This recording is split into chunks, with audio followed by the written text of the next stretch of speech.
Commander, I'm picking up some strange readings. Really strange, like off the damn charts. It looks like it's coming from an underground complex a few clicks away from the drop zone.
That's it. Bag 'em and tag 'em.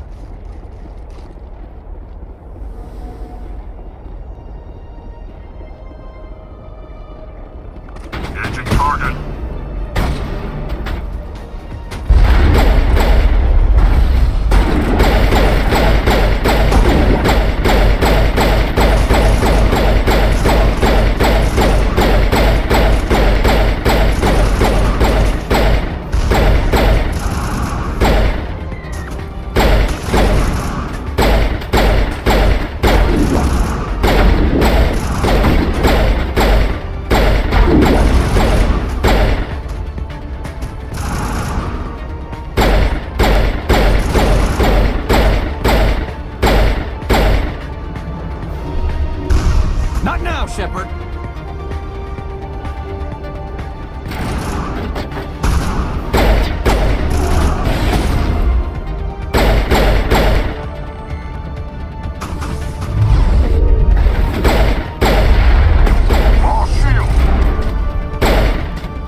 visited a Prothean ruin before.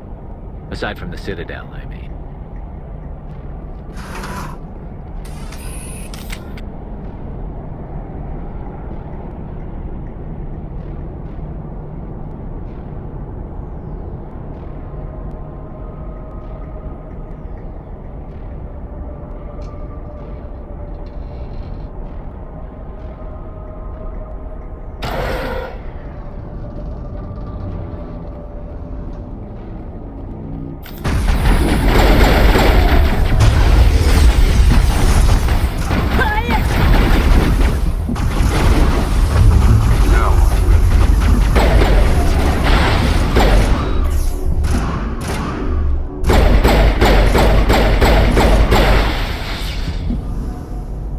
Sterile white.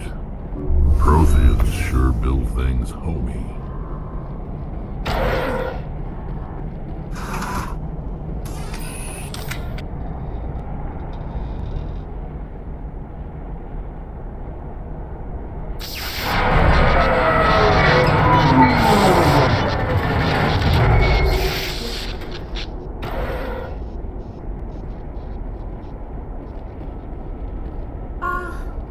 Hello? Could somebody help me? Please?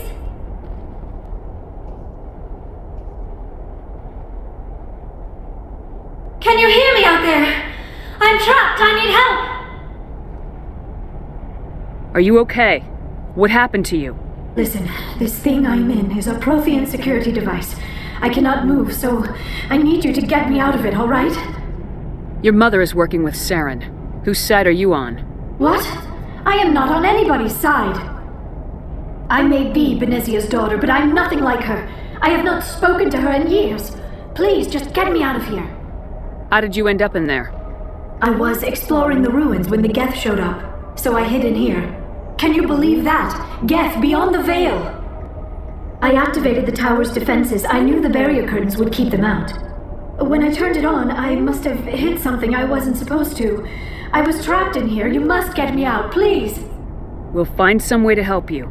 There is a control in here that should deactivate this thing. You'll have to find some way past the barrier curtain. That's the tricky part. The defenses cannot be shut off from the outside. I don't know how you'll get in here. Be careful. There is a Krogan with the Geth. They have been trying different ways to get past the barrier.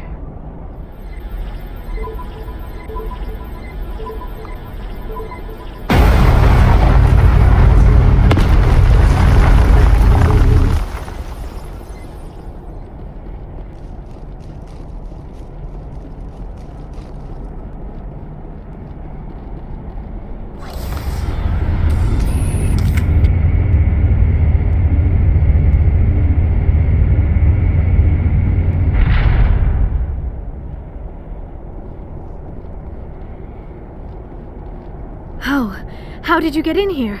I didn't think there was any way past the barrier. We have to get you out of here before more Geth arrive. Yes, you're right. I've seen enough of them to last a lifetime. That button should shut down my containment field.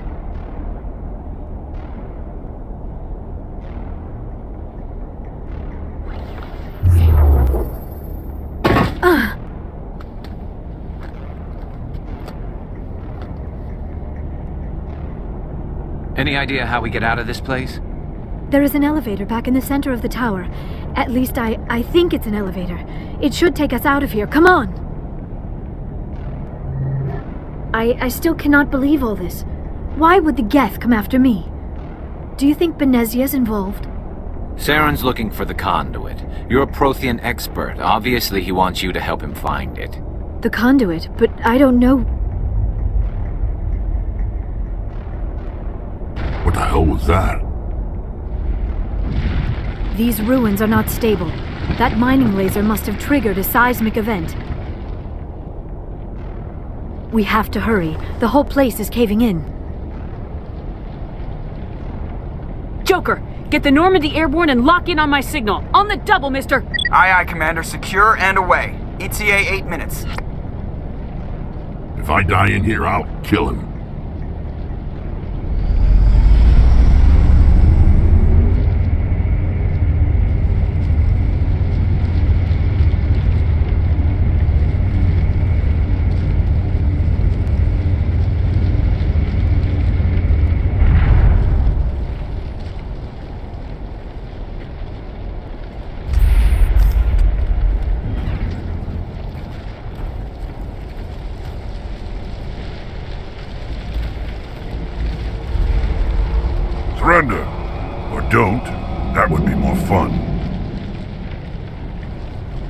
In case you didn't notice, this place is falling apart.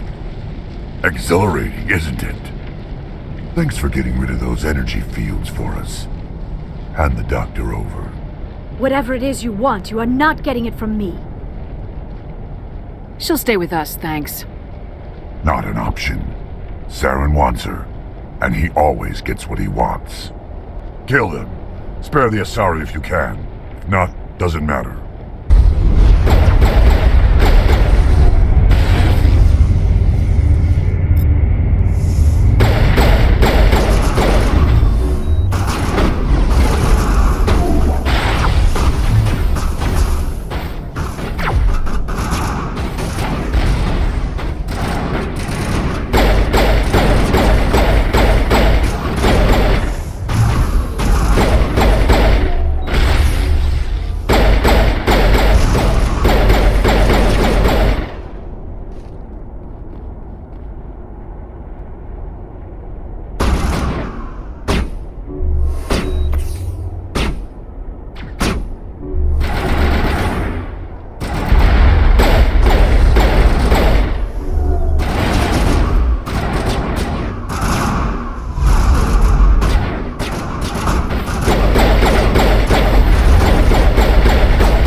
Too close, Commander. 10 more seconds we would have been swimming in molten sulfur.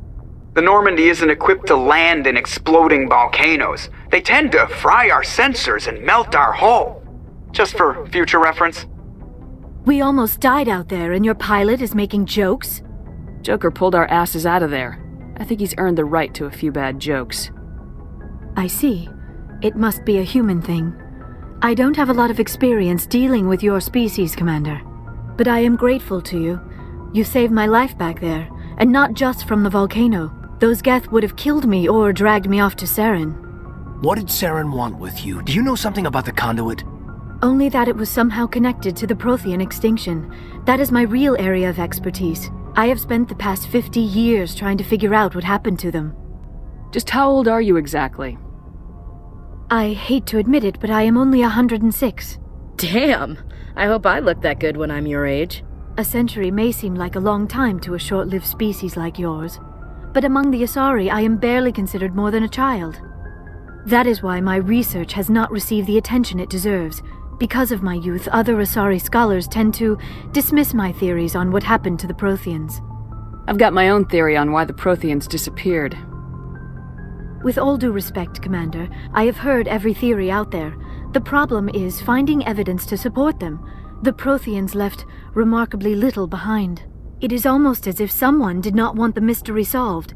It is like someone came along after the Protheans were gone and cleansed the galaxy of clues. But here is the incredible part. According to my findings, the Protheans were not the first galactic civilization to mysteriously vanish. This cycle began long before them. Where'd you come up with this theory? I thought there wasn't any evidence. I have been working on this for 50 years. I have tracked down every scrap and shred of evidence. Eventually, subtle patterns start to emerge, patterns that hint at the truth.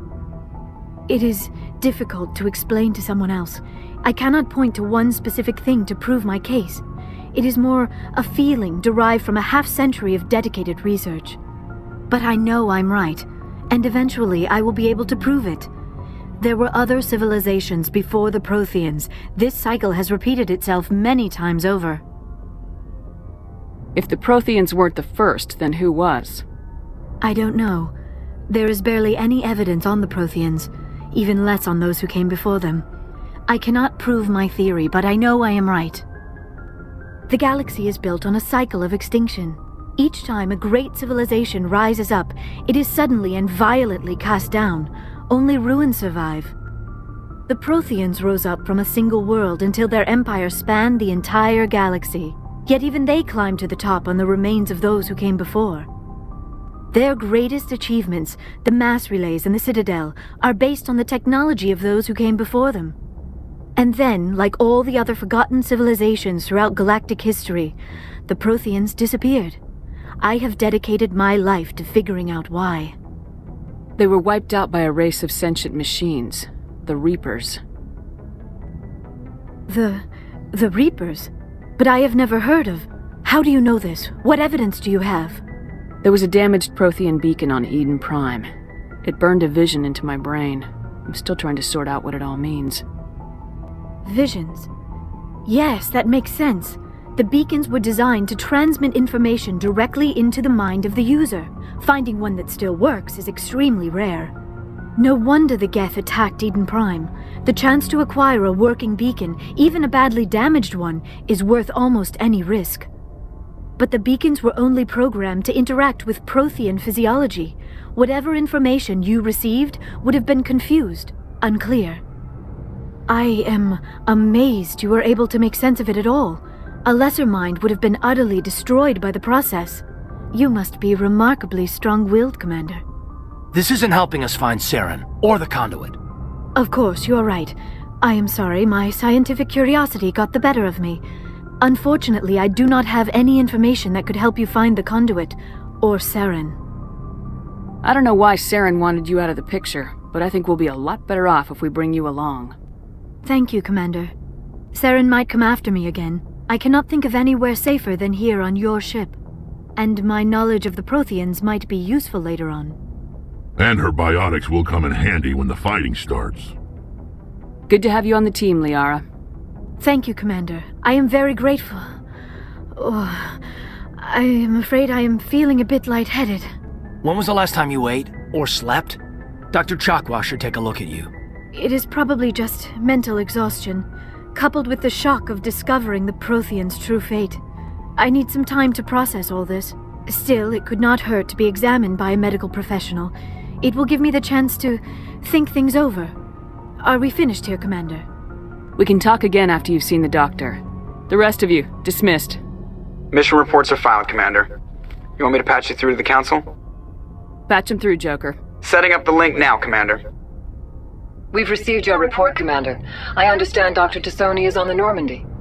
I assume you're taking the necessary security precautions. Liara's on our side. The Geth were trying to kill her. Benezia would never allow Saren to kill her daughter. Maybe she doesn't know. Or maybe we don't know her. We never expected she could become a traitor. At least the mission was a success. Apart from the utter destruction of a major Prothean ruin. Was that really necessary, Shepard? I don't need this. Communications cut, Commander. I prefer gold to silver, for my medal. I figured you'd recommend me for one since I pulled your boots out of the fire. If we present you with a medal, you'll end up sitting on stage listening to politicians make speeches for a couple of hours. That's a good point. They'd probably make me shave, too. I spent the last 7 weeks working on this baby. No medal's worth that. So, Commander, why don't you tell me why you're really here? How's the Normandy performing? Is she everything they said she'd be? She's the best ship in the fleet. If you've got a pilot who knows how to handle her. Balance isn't what you'd expect. Takes a while to get used to that oversized drive core we got stuffed in the back, and her power can sneak up on you if you're not careful. The Normandy's probably too much ship for your average Alliance pilot, Commander. Lucky for you, I'm anything but average. I like to know my crew. Mind if I ask you a few questions? I can see where this is going. You did a background check on me, didn't you? Well, I'll tell you the same thing I told the captain. You want me as your pilot. I'm not good. I'm not even great. I am the best damn helmsman in the Alliance fleet. Top of my class in flight school, I earned that. All those commendations in my file, I earned every single one. Those weren't given to me as charity for my disease.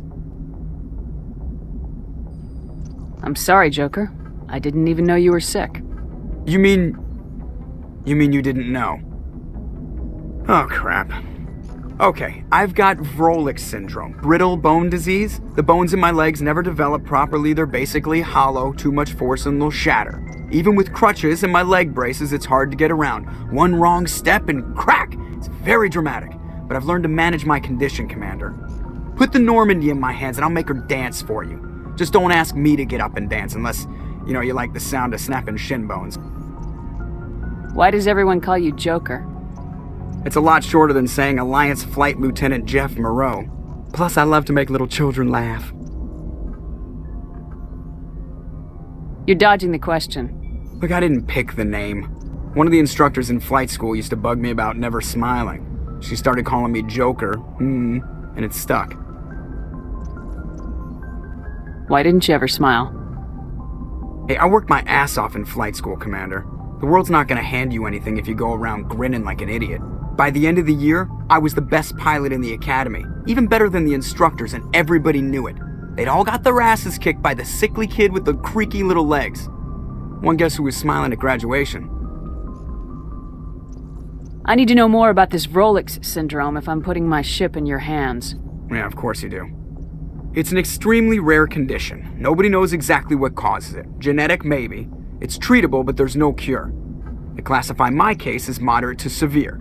I was born with over a dozen fractures, hip, thighs, ankles. My bones were already breaking in the womb. 100 years ago, I wouldn't have survived past my first year. Lucky for me, modern medical science has turned me into a productive member of society. You're not gonna break a bone trying to fly the ship, are you? I don't fly with my feet, Commander, so I'm fine as long as I'm in this chair. I gotta be real careful when I get up to take a piss, though. I can do my job as well as anyone on the ship. Better, actually. So don't worry about it. I'm not trying to make you uncomfortable. Let's talk about something else. Whatever you want, Commander. I have to go. All right, see you.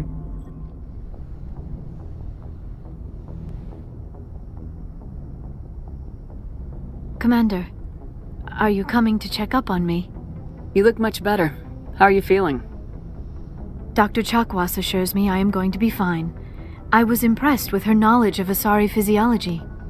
You're in good hands. Dr. Chakwas knows what she's doing. I never properly thanked you for saving me from the Geth, Commander. If you hadn't shown up... I'm just glad we got there in time. So am I. I know you took a chance bringing me aboard this ship. I have seen the way your crew looks at me. They do not trust me. But I am not like Benezia. I will do whatever I can to help you stop Saren. I promise. Don't worry, Liara. I trust you. I know you won't let me down. It means a lot to hear you say that, Commander. Thank you. Tell me about yourself, Liara. Me? I am afraid I am not very interesting, Commander. I spend most of my time on remote digs, unearthing mundane items buried in long-forgotten Prothean ruins. Sounds dangerous. And lonely. Sometimes I would run afoul of indigenous life forms or stumble across a small band of mercenaries or privateers, but I was always careful. Until the Geth followed me to Artemis Tau. I never found myself in any situation my biotics could not handle. As for the solitude, well, That is one aspect that most appealed to me. Sometimes I just need to get away from other people. You don't like other people? I suppose it comes from being a matriarch's daughter. People expected me to follow in Benezia's footsteps. They wanted me to become a leader of our people. Matriarchs guide their followers into the future. They seek the truth of what is yet to come. Maybe that's why I became so interested in the secrets of the past. It sounds so foolish when I say it out loud. It sounds like I became an archaeologist simply to spite Benezia. All children rebel against their parents. It's a natural part of growing up. Aha, you share the wisdom of the matriarch, Shepard. That is exactly what Benezia said when I told her of my decision. But there was more to it than that. I felt drawn to the past. The Protheans were these wondrous, mysterious figures. I wanted to know everything about them. That is why I find you so fascinating. You were marked by the beacon on Eden Prime. You were touched by working Prothean technology. Sounds like you want to dissect me in a lab somewhere. What? No, I did not mean to insinuate. I never meant to offend you, Shepard. I only meant that you would be an interesting specimen for an in-depth study. No, that's even worse. Calm down, Liara. I was only joking. Joking? Oh, by the goddess, how could I be so dense? You must think I am a complete and utter fool. Now you know why I prefer to spend my time in the field with data disks and computers. I always seem to say something embarrassing around other people. Please, just pretend this conversation never happened. Do you know why Benezia joined up with Saren? I don't understand it. She was always outspoken about the need for the Asari to become more involved in shaping galactic events. Maybe she thought allying herself with Saren would somehow be for the greater good in the long run. At least I hope so. This hurts you, doesn't it? None of this makes any sense to me. I have not spoken to Benezia in many years, but I know her, and this was not like her. Something changed. I'd like to know more about the Asari. We were the first species to discover the Citadel. We were instrumental in forming the Council, and we always strive to be the voice of peaceful cooperation in galactic disputes. My people believe we are all part of a single galactic community. Each species contributes something to the greater whole. Although we seek to understand other species, it seems few of them seek to understand us. The galaxy is filled with rumors and misinformation about my people. Like what? Most of the inaccuracies are centered around our mating rituals. My species is monogendered. Male and female have no real meaning for us. We still require a partner to reproduce. This second parent, however, may be of any species and any gender. I don't understand. Your species can mate with anyone? Mating is not quite the proper term, not as you understand it. Physical contact may or may not be involved, but it is not an essential element of the union. The true connection is mental. Our physiology allows us to meld with other beings. We can touch the very depths of their minds. We explore the genetic memory of their species. We share the most basic elements of their individual and racial identities. We then pass these traits on to our daughters. It is how we learn to grow as a species and how we develop a greater understanding of other races. What happens to your partner after the union? Every relationship is different. Some unions are a single encounter with both parents parting ways afterwards. Others can be more long-term. Sometimes an Asari and her partner will stay together for many decades. Do you know who Matriarch Benezia chose as her partner? She rarely spoke of her partner. Though I know my father, if you want to use that term, was another Asari. Benezia never told you her partner's name? Union with our own kind is no longer common, not for the purposes of reproduction. Most Asari believe it weakens our species. Asari daughters inherit racial traits from the father species. If both parents are Asari, then nothing has been gained, or so conventional wisdom would hold. I am what is sometimes called a pureblood, though no Asari would ever be cruel enough to say the word to my face. It is a great insult among my people. It is possible Benezia's partner was embarrassed by their union. She may have been too ashamed to publicly acknowledge me as her offspring. Maybe she wanted to meet you but couldn't. Something could have happened to her. Maybe she passed away. You might be right. I hope you are. but I have no way to know for sure. Benezia never spoke of her partner. Whatever happened, it caused her too much pain to dwell on it. She raised me by herself, though that is not uncommon. Many Asari raise their children alone, particularly if the father species is short-lived. Often the partner will pass on long before the child reaches maturity. You Asari live for 1,000 years. What happens when your partner dies? Few sapient species live as long as my kind. We have learned to take a philosophical approach to our unions. We do not focus on the inevitable loss of our partners. Instead, we enjoy the time we spend with them. And even after they're gone, a part of them lives on in us. The union is a connection that transcends both time and space. I should go. Goodbye, Shepard. Commander, nice work out there. I knew working with the Spectre would be better than life at CSEC. Have you worked with the Spectre before? Well, no, but I know what they're like. Spectres make their own rules. You're free to handle things your way. At CSEC, you're buried by rules. The damn bureaucrats are always on your back. For the most part, the rules are there for a reason. Maybe. But sometimes it feels like the rules are only there to stop me from doing my work. If I'm trying to take down a suspect, it shouldn't matter how I do it, as long as I do it.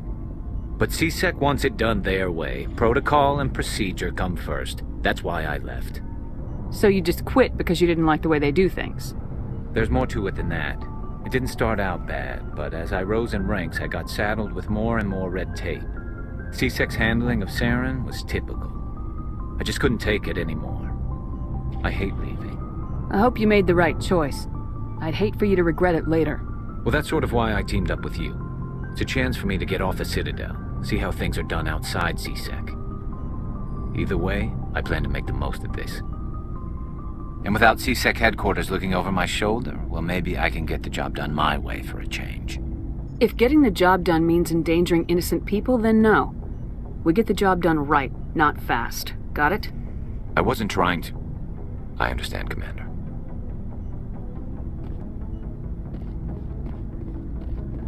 Commander? What's your opinion of the last mission? Not sure I buy Dr. Tassoni's story about her and her mom not talking. They're family, right? I think she's being straight with us. Or at least I don't think she lies very often. Yeah, she's probably really bad at it. Hey, want me to ask her about her sex life? Might be illuminating. I don't think she's used to teasing, good-natured or otherwise. No fun, Commander. Too bad those ruins got destroyed. I mean, they lasted thousands of years. That's impressive. Do you have a few minutes to talk?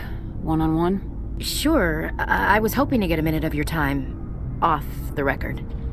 I keep an open-door policy. If you have any concerns, lay them on me. All right. I know things are different aboard the Normandy, but I'm concerned about the aliens, Vicarian and Rex. With all due respect, Commander, should they have full access to the ship? They may not serve the Alliance, Chief, but they're allies, at least as far as Saren goes. This is the most advanced ship in the Alliance Navy. I don't think we should give them free rein to poke around the vital systems. Engines, sensors, weapons. You don't trust the Alliance's allies? I'm not sure I'd call the Council races allies. We, humanity, have to learn to rely on ourselves. Standing up for ourselves doesn't mean standing alone. I don't think we should turn down allies. I just think we shouldn't bet everything on them staying allies. As noble as the Council members seem now, if their backs are against the wall, they'll abandon us. I don't see that as inevitable. Look, if you're fighting a bear and the only way for you to survive is to sick your dog on it and run, you'll do it. As much as you love your dog, it isn't human. It's not racism, not really. Members of their species will always be more important to them than humans are. These seem like deeply held beliefs, Williams. What made you think this way? My family's defended the Alliance since it was founded. My father, grandfather, great-grandmother, they all picked up a rifle and swore the oath of service. I guess we just tend to think of Earth's interests as our own. It doesn't sound like you've worked with aliens before. No, ma'am. Mainly I've been groundside, part of the surface garrison forces. I did get a rotation on a space station for training. Every Marine a rifleman, every rifleman ZG certified. That's odd. Your record is spotless and your technical scores are exemplary. You should be serving with the fleet. Anyway, that's why I haven't served with many aliens, Commander. You're lucky. I lost my family on Mindoir. Are you related to anyone I'd have heard of? Couldn't say, Commander. I read about Mindoir. The Alliance screwed the pooch on that one. Should have had a bigger garrison. Is that why you're out here? To take the fight to the pirates? I saw a lot of people die. I can't sit back and let things like that happen. Amen to that. Alright, I can see where your concerns are coming from, Williams, but this is a multilateral mission. You're gonna have to work with aliens, like it or not. It won't be a problem, Commander. You say jump, I say how high. You tell me to kiss a Turian, I'll ask which cheek. I don't think kissing Turians will be necessary. You never know, Commander. Dismissed, Chief. Ma'am.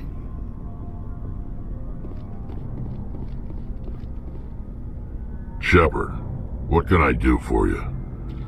What's your story, Rex? There's no story. Go ask the Quarian if you want stories. You Krogans live for centuries. Don't tell me you haven't had a few interesting adventures. Well, there was this one time the Turians almost wiped out our entire race. That was fun. I heard about that. You know, they almost did the same to us. It's not the same. It seems pretty much the same to me. So your people were infected with a genetic mutation? An infection that makes only a few in 1,000 children survive birth? And I suppose it's destroying your entire species? I suppose it isn't all the same. I don't expect you to understand, but don't compare humanity's fate with the Krogan. Sorry, Rex. I wasn't trying to get you upset. Your ignorance doesn't upset me, Shepard. As for the Krogan, I gave up on them long ago. The genophage infected us, but it's not what's killing us. Are your people really dying? We're sure not getting any stronger. We're too spread out. None of us are interested in staying in our own system. Lots of species have left their homes and prospered. But they go to colonize new worlds. We're not settlers. We're warriors. We want to fight. So we leave. Hire ourselves out. And most of us never go back. What can you tell me about the genophage? Ask the Solarians if you want details. They made it. All I know, it makes breeding nearly impossible. Thousands die in stillbirth, and most never get that far. Every Krogan is infected, every one, and no one's rushing to find a cure. Why don't the Krogan try to find a cure? When was the last time you saw a Krogan scientist? You ask a Krogan, would he rather find a cure for the genophage or fight for credits? He'll choose fighting every time. It's just who we are, Shepard. I can't change that. Nobody can. So long, Rex. Shepard. Hey, Commander, you know that Quarian, Tally? She's been spending all her time down here asking me about our engines. I'll tell her to leave you alone. What? No, she's amazing. I wish my guys were half as smart as she is. Give her a month on board and she'll know more about our engines than I do. She's got a real knack for technology, that one. I can see why you wanted her to come along. I figured she'd be a real asset to the team. You got an eye for Tally, Commander, but I'm guessing that's not why you came down here. Fill me in on the IES stealth system. How does it work exactly? You can't hide a ship out in space. They emit too much heat and radiation, too easy for sensors to pick them up, unless you find a way to capture those emissions. So our stealth systems trap the energy we give off in storage sinks built into the ship itself, no emissions to give away our location. Eventually the sinks have to be vented. More than a few hours silent running and they overheat, cook us inside our own hull. There's no way for anyone to detect us? A visual scan can still pick us up. Anyone looking out a window can see us plain as day. But you have to be pretty close to get an actual visual out in space. Most vessels rely on scanners. As long as the stealth systems are engaged, they can't see us. Not unless we accelerate to FTL speeds. Why doesn't it work with faster-than-light travel?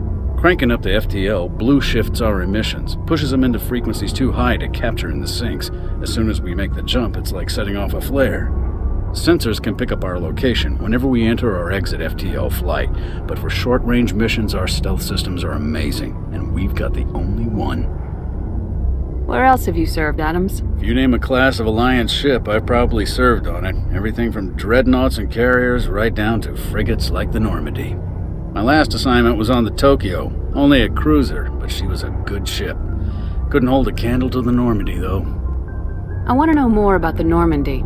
She's the best ship I've ever served on, probably the fastest vessel ever designed, and she's the only one using the new Tantalus drive core. What's so special about the Tantalus drive core? Proportionally, it's about twice the size of any other vessel. Not only are we faster, but we can run at FTL speeds longer before we have to discharge the core. Carry on, Adams.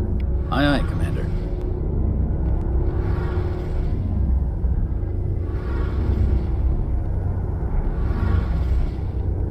Your ship's amazing, Shepard.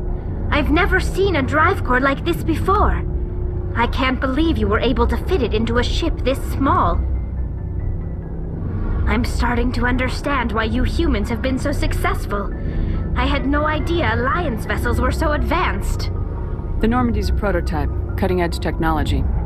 A month ago, I was patching a makeshift fuel line into a converted tug ship in the flotilla. Now, I'm sitting on board one of the most advanced vessels in Citadel space. I have to thank you again for bringing me along. Traveling on a vessel like this is a dream come true for me. I had no idea you found ship technology so interesting. It comes with being a Quarian. The migrant fleet is the key to the survival of my people. Ships are our most valuable resource. But we don't have anything like this. We make do with cast-offs and second-hand equipment. We just try to keep them running for as long as we can. Some of the fleet's larger vessels date all the way back to our original flight from the Geth. I can't believe your fleet's still using ships that are 3 centuries old. They're constantly being repaired, modified, and refitted. They aren't pretty, but they work. Mostly. We've tried to make ourselves as independent as possible on the flotilla, grow our own food, mine, and process our own fuel. But some things we just can't make on our own. A patch to maintain the hull integrity requires raw materials we just don't have. That's why our pilgrimages are so important. Tell me about your people. Our lives aren't easy. Resources are scarce, and we are constantly on the move. Everything we do must in some way contribute to the continuation of the migrant fleet. There are 17 million Quarians in the flotilla, and each of us relies on the others for survival. The bonds among my people are strong. Unfortunately, we have had to surrender many of the freedoms and civil liberties other species take for granted. What kind of freedoms? Well, it's illegal for parents to have more than one child. If our population grows too much, it would strain our resources to their breaking point. Of course, we also can't allow our numbers to become too few. If our population is in decline, the rule against single births is temporarily repealed. In extreme cases of population decline, incentives are even offered to encourage multiple births, though the Conclave hasn't had to take such measures in nearly a century. That's your government. The Conclave is our civilian branch of government. Each ship can elect a representative to serve on the Conclave and make decisions that affect the fleet as a whole. On matters that affect an individual ship, however, the captain has the final say.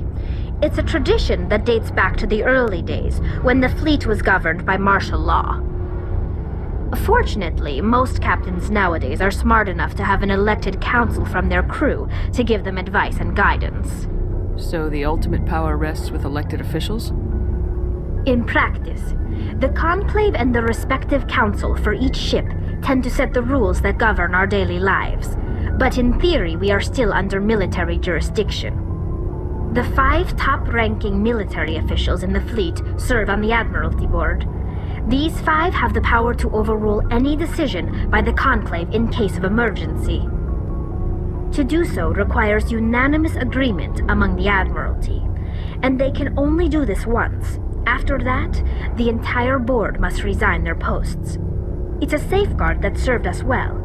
In nearly 3 centuries, the Admiralty Board has only overruled the Conclave 4 times. I want to know more about the Geth. I doubt I can tell you anything you don't already know. It's been almost 3 centuries since they drove my people into exile. All I know is the story of their origins, what they were when we created them, and how they turned on us. Interesting. The Geth were originally created to serve as an automated manual labor force. Initially, their intelligence was as limited as any VI. Over time, we made small modifications to their programming to allow them to perform more varied and complex tasks, bringing them closer and closer to true AI status. How come the Council didn't step in and stop you? This wasn't true AI research. We may have been skirting the bounds of the law, but we never did anything that was actually illegal. The changes were so insignificant, so gradual, that we were able to control them. Or so we thought. But one thing we underestimated was the power of the neural network. 1 million Geth thinking simultaneously created an inherently unstable matrix. What made them rebel? As we built more and more Geth, their effective intelligence became more sophisticated, more abstract. One day, a Geth began to ask its Quarian overseer questions about the nature of its existence. Am I alive? Why am I here? What is my purpose? As you can imagine, this caused a near panic among my people. What did you do? It was inevitable the newly sentient Geth would rebel against their situation. We knew they would rise up against us, so we acted first. A general order went out across all Quarian-controlled systems to permanently deactivate all Geth. The Geth responded to this order violently.